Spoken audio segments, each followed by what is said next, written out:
Είναι μια πολύ ιδιαίτερη στιγμή για μένα. Γιατί έχω έναν άνθρωπο δίπλα μου, για τον οποίο όταν ήμουν 19 χρονών είχα κλάψει.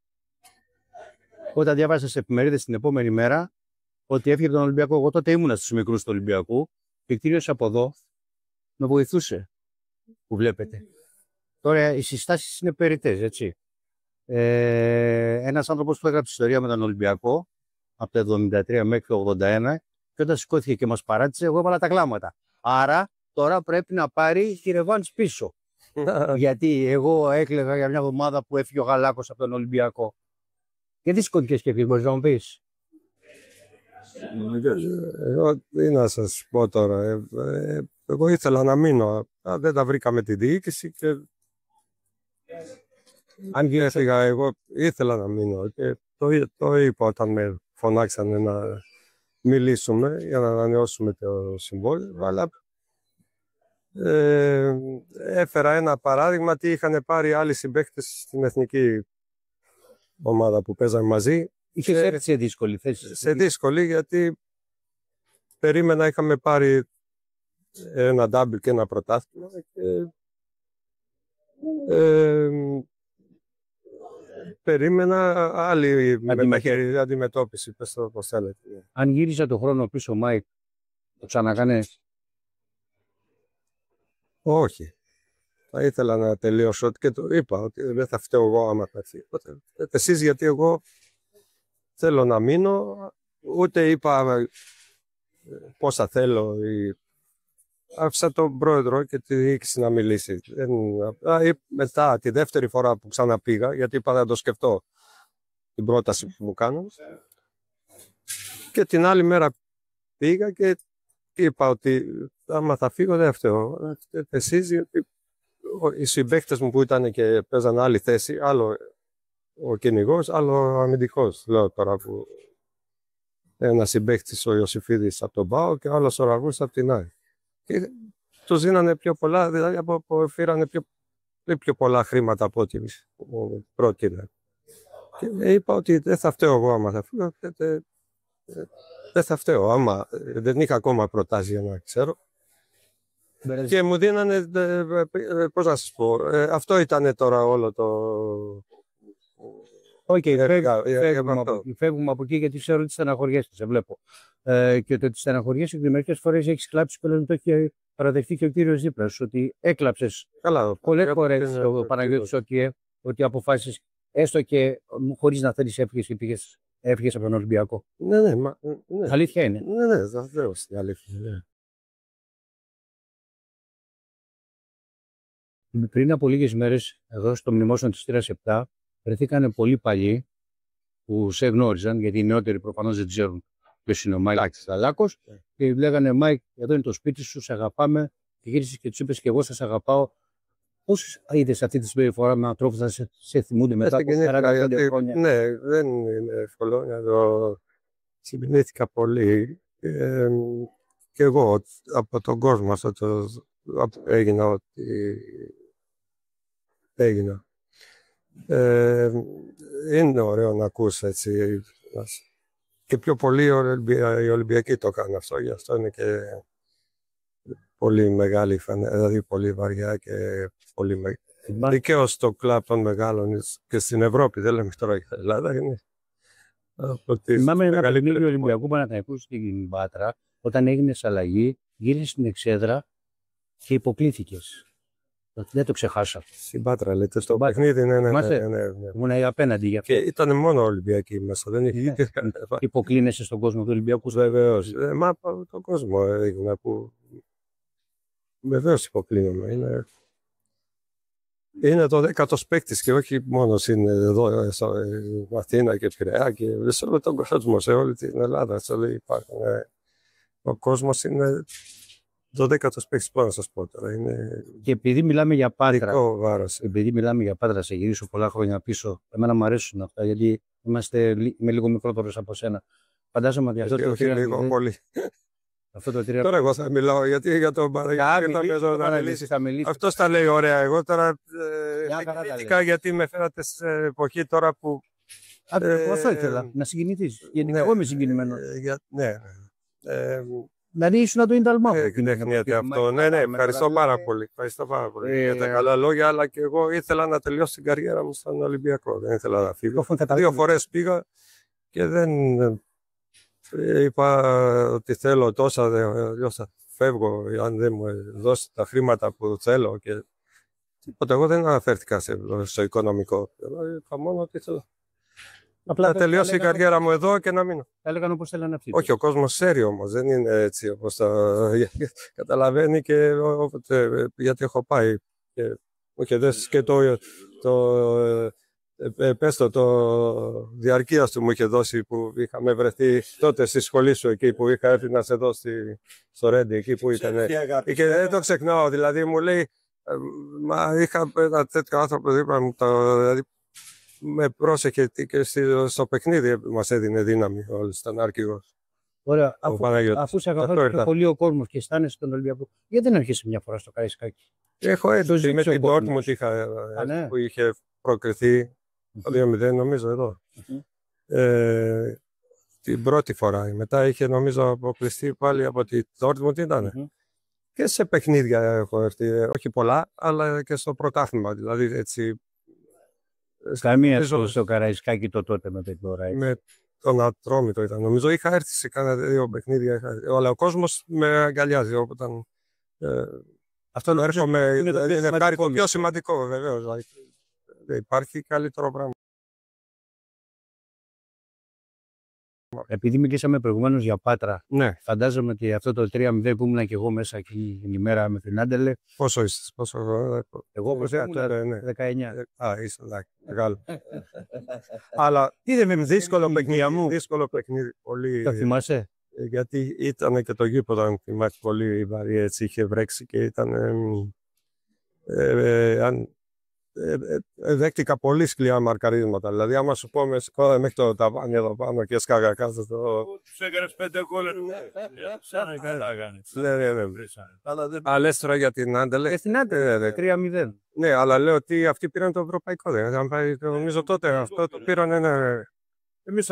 Τον Παλωτάι το θυμάσαι καθόλου? Όχι, τότε. Ναι, βέβαια. Αυτό δεν μπορώ να το ξεχάσει. Μου είχαν κάνει ένα άγαλμα μου ότι αν είχε περάσει η ομάδα, δηλαδή με τα γκολ που έβαλα και έτσι καθιερώθηκα. Γιατί ήμουνα και στο στρατό, ήρθα να κάνω την θητεία μου και δεν ήταν εύκολο γιατί δεν έπαιρνα και άδειες. Τώρα δεν ξέρω, σε αυτό το παιχνίδι έλειπε κάποιος παίκτης, θα μου το πει ο Παναγιώδη. Ναι, μπράβο, ο φίλος μου, ο Γιώργος, ναι.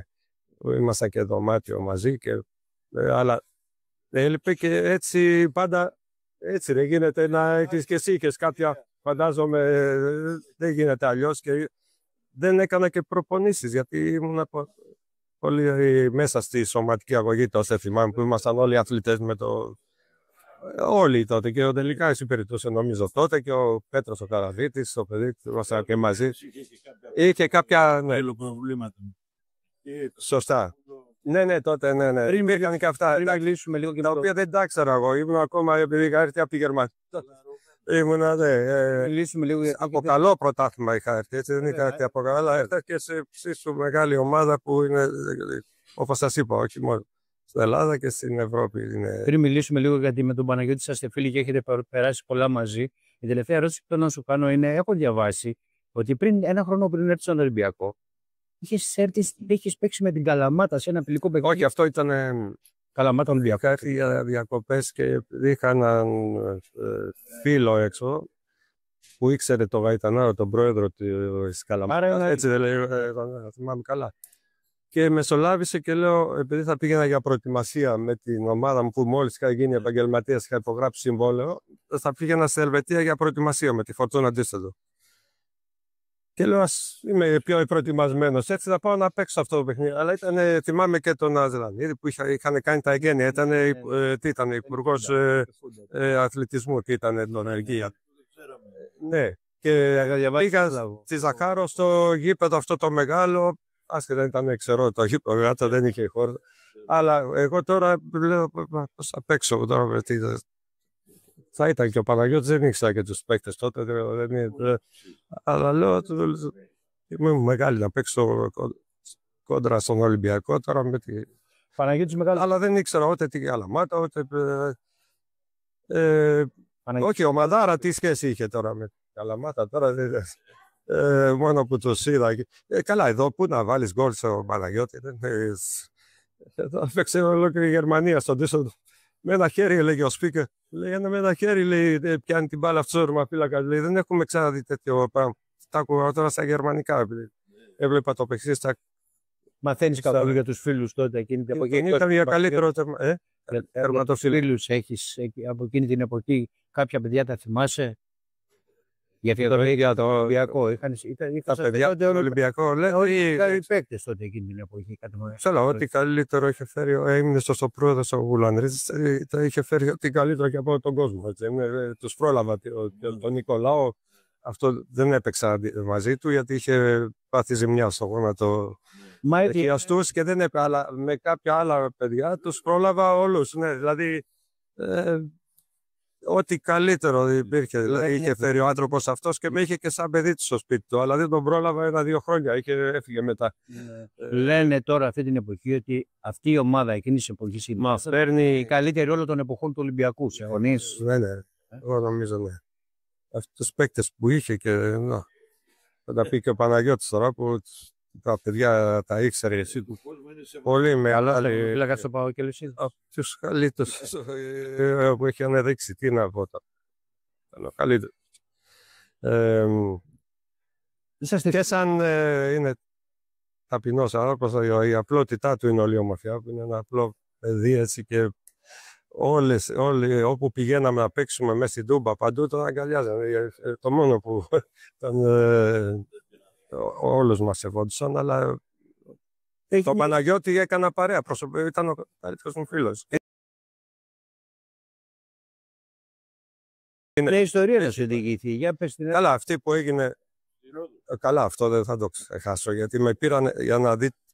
Εδώ με πήρανε και με να'ρθηκα, γιατί τότε δεν ήταν αστροσκόπηση. Κάνω μηνίσκο και φεύγω την ίδια μέρα. Ήμουνα με να'ρθηκα, με πήρανε μαζί για να. Ο αντίπαλος να φοβηθεί, ξέρω εγώ αν θα μπω αλλαγή. Με τη φόρμα έτσι όπως είστε εσείς τώρα με κόκκινη φόρμα.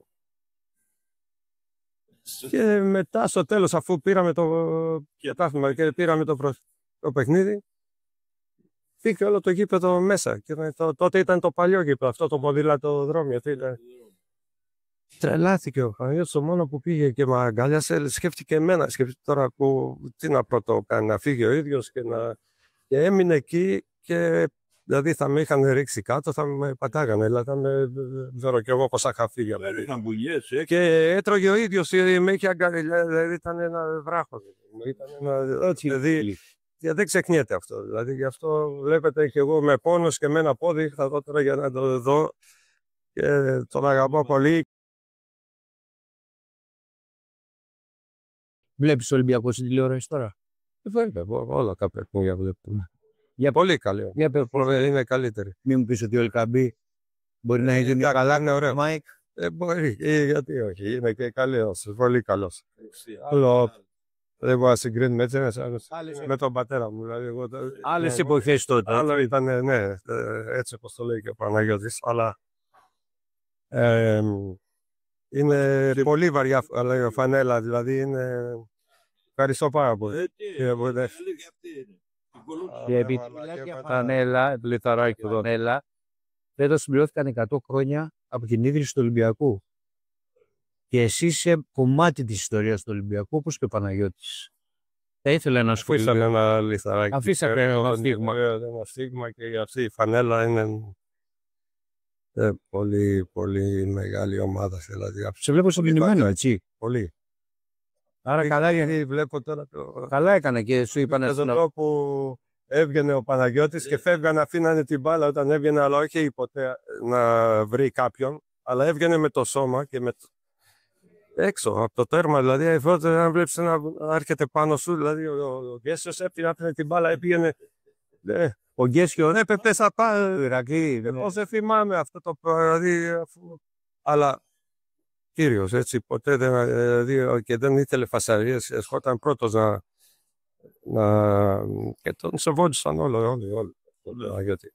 Αλλά Δεν φοβόμασταν ότι θα φάμε γκολ, γιατί ξέραμε και τα χαφ φεύγανε και όλοι μας, γιατί ξέρανε πίσω ότι δεν τρώμε γκολ. Ξέρεις τι μ' άρεσε στην προπόνηση, πάντα να παίζω αντίφαλος, γιατί είχε σούτ ωραία. Αλλά πίσω, θυμάμαι την πρώτη χρονιά που φορούσα την Φορτούνα αντίστοιχα, ήταν και αυτή μια κόκκινη φόρμα, αν θυμάσαι. Και μου έλεγε κάνε λίγα σούτ και τότε δεν κάνανε ούτε ζέσαμα πριν. Δηλαδή άλλο λάθος. Τώρα πάραμε και τα αγώνα. Και έβγαινα δηλαδή, και έβαζε πάντα. Μου λέει Μάικ, δεν πιάνω γιατί δεν φορούσε και τα γάντια. Και του έκανα από 30 μέτρα σούτ 40. Έφυγε πιο μακριά μου λέει, αλλά. Μ' αρέσουν πολύ. Ένα σούτ πριν ξεκινήσει η προπόνηση. Θυμάμαι τότε με τον Αίμνησο, τον Πετρόπουλο. Το Μπετολάκι. Το Λάκι που ήταν καλό. Είδα μια φωτογραφία. Πριν σου βρήκα μια φωτογραφία με τον Τόσο το Βεσελίνοβιτς. Και αυτό με αγαπούσε πολύ. Και σε μένα τα μικρά τα παιδιά τα. Έχελε και άλλα. Πήγαινε πολύ, έπαιζε ο Κακομής στο καζίνο. Όχι τόσο πολύ, λέω. Στα λεπτά σου, να του ήταν πολύ. Καλύτερα. Είχε καλός άνθρωπος. Νομίζω ότι όπως και ο παππούς, ο Γκόρσον, λέγανε παππού, το λέω. Αλλά ήταν και αυτός. Καλά, έχουν περάσει. Πολύ μεγάλα. Ποιος ήταν ο προπονητής αυτός που σε κέντρισε περισσότερο, που σε κράτησε έτσι, τον έχεις στο μυαλό σου έντονα? Ο Λάκης ο Πετρόπουλος. Ναι, και αυτός. Αλλά είχαμε και το έναν Μπάκιχαμ, θυμάσαι που δεν έμεινε. Ναι, τον Άβιο. Που ήταν και στον Άγιαξ. Λέει Ανίκα 10 έλεγε στον Τζάκο. Μπάκιχαμ. Ναι, ο Μπάκιχαμ είχε πει στον Τζάκο. Όταν με πήραν πριν χρόνια πολλά, με παίρνει έτσι κάθε χρόνο. Και μου λέει, ξέρεις τι είχε πει, μου λέει ο Μπάκια, ο Τζάκο. Όχι, τώρα τελευταία ότι αν είχα λέει 10 σαν το Μάικ, λέει, θα παίρνα το ευρωπαϊκό. Δηλαδή, μου το είπε ο άνθρωπος, τώρα δεν ξέρω αν είναι έτσι. Ναι, το υπογράφω και εγώ. Δεν λέω ότι είναι. Και εγώ το ίδιο λέω. Δεν θέλω να λέω, όχι. Αυτό είναι τώρα. Δεν λέγεται, αλλά είχα και το Σάνον, τώρα δεν και αυτό σχεδόν. Α, ναι, τώρα τι ήταν περαστική. Άνθρωπος μεγάλος μέσα στην Τούμπα. Παίζουμε με τη Δυναμό και εγώ. Όχι, τι ομάδα ήταν. 2-2. Τι θυμήθηκε τώρα, ξέρεις πώς παίζανε. Με πλαχήν και τα. Αυτή ήταν. Και παίζουμε και είχε βροχερό καιρό και τρώω 2 γκολ στο πρώτο ημίχρονο. Κορολίσει. Τι θυμήθηκε. Και του λέω, Μίστερ. Άκου τώρα τι είναι. Ο νόμου λέει, εσύ μέσα. Που είχε το. Δεν ξέρω πιάνω. Καλά, τι να πιάζει αυτό, ήταν. Δηλαδή, εάν με έβγαζε εκείνη τη στιγμή, εγώ μπορεί να μην είχα καλή ψυχολογία. Και με βάζει πάλι μέσα στο έργο. Και πια ό,τι ήθελε να αργεί ο ίδιος. με κέρδισε. Δηλαδή ήταν προπονητής. Ναι, δεν έμεινε πολύ. Ξέρεις, στέει ο προπονητής, έρχονται και παρέρχονται οι προπονητές. Αλλά αυτός ήταν στον Άγιαξ. Είχε θέση με τον Γκρόιφ, αυτή έφτιαξε την ομάδα. Αυτά που λέει τώρα. Αλλά είδες, είπε όμως ότι θέλω να βγω. Δεν ήταν, ξέρεις, να. Γιατί δεν μπορείς να βγάλεις τέτοιο. Τώρα είδες πως τι ήταν ο Μπάκιον. Μ' αρέσουν πολύ αυτές οι ιστορίες. Θα το μαυρίσω λίγο. 8 Φεβρουαρίου του 1981. Ήταν μια δύσκολη μέρα για σένα. Ναι, εντάξει, αυτό δεν ξεχνιέται τίποτα. Ναι. Αυτό ήταν εγώ. Γιατί πήγα ο ίδιος και το είδα και στο δάνειο μετά. Ναι. Και αυτό δεν μπορείς να το δει. Είναι κάτι που. Γι' αυτό και έρχομαι, αφήνω λίγα λουλούδια. Ο κόσμος είναι πολύ. Έχει δύναμη. Δηλαδή σου παίρνει 10 παιχνίδια το χρόνο άμα κάνεις χιλιάδες. Δηλαδή η ομάδα. Θα στη πάρει η πανέλα, ο κόσμος. Ή κάνω όλα. Έτσι. Εγώ το έχω ζήσει τουλάχιστον αυτό. Δηλαδή με σηκώνανε στα χέρια από τη θύρα και μετά και με τα μάξι λίγο μέτρα. Αυτό δεν το έχω ξέρει. Αυτό δεν το λέω τώρα. Δεν πάρε εμένα να κάνω ένα λόγο για μένα, με ξέρεις. Και το αυτοκίνητο. Αλλά εγώ έδινα και στα στήρα 7 που ερχόντουσαν τα φοράκια που παίρναμε ή δεν παίρναμε μπλοκ όσα θέλαμε 100 ειστήρια, αλλά τα χρεωνόμασταν. Δεν μας τα κρατάγανε από την ρευστό μας. Και τα μοιράγανε και ο Παναγιώτης έτσι ήταν. Αυτός ήταν. Δηλαδή και ερχόντουσαν με πατερίτσες. Λέω πάρτε, με παίρνεις και μαζί μέχρι την Ιασμίνη, Μάη, ξέρω με την πώς. Ένα, 2 άτομα μέσα, ξέρω. Δηλαδή με τον κόσμο ήμασταν, δηλαδή έχει ο κόσμος του Ολυμπιακού, δηλαδή δεν υπάρχει στην Ευρώπη, δεν ξέρω τώρα, δηλαδή είναι δύναμη. Μάικ, σε αγαπάω πολύ και σε ευχαριστώ πολύ. Εγώ σας Που ευχαριστώ. δεν το θέμα και ξέρω ότι είναι δύσκολο για σένα και σε ευχαριστώ πολύ. Γι' αυτό τον έχω παρέα, γιατί ξέρω ότι είσαστε. Ό,τι και να πω είναι. Αποτέλεσμα δυσκολεύτηκε να έρθει, αλλά ήρθε. Ξέρω, γι' αυτό και τον ευχαριστώ πολύ. Γιατί πρέπει να το κάνουμε και έτσι πάντα δηλαδή. Και όπως σου είπανε, ο κόσμος περιμένει στο Καραϊσκάκι, γιατί σε αγαπάει ο κόσμος του Ολυμπιακού. Πρέπει να έρθω τώρα. Με την πρώτη ευκαιρία πρέπει να έρθει. Να έρχομαι να. Ο Ολυμπιακός θα πάρει και το πρωτάθλημα φέτος. Καλά. Πότε πρέπει να είσαι εκεί, γιατί είσαι κομμάτι παρεδορία του Ολυμπιακού. Άμα δεν με καλέσουν, δεν μπορώ να. Δεν μπορεί να μην σε καλέσει. καλέσει. Ο Γιάννης ο Καϊτατζής που είναι και πρόεδρος και τον αγαπώ πολύ και είναι φίλος πολύ και ήταν πάντα στην ομάδα, μας έκανε και τα αστεία με το μικρόφωνο, πηγαίναμε, παίζαμε στη Λάρισα, μας έλεγε τα ωραία που να περάσει η ώρα, θα θυμάσαι καλύτερα εσύ από. Και σοβαρό παιδί δηλαδή και όταν μου βγούνε θα έρθω. Τώρα, του είπα κλείνει. Okay. Εγώ και ο Μάικ που παίξαμε στον Ολυμπιακό είμαστε Κλείνεις, ευλογημένοι στο Θεό. Έτσι, αυτό. Για ξαναπες τότε να άκουσα. Είμαστε ο Μάικ που παίξαμε στον Ολυμπιακό. Είναι ευλογία Θεού. Έτσι όπως το με δύο λόγια.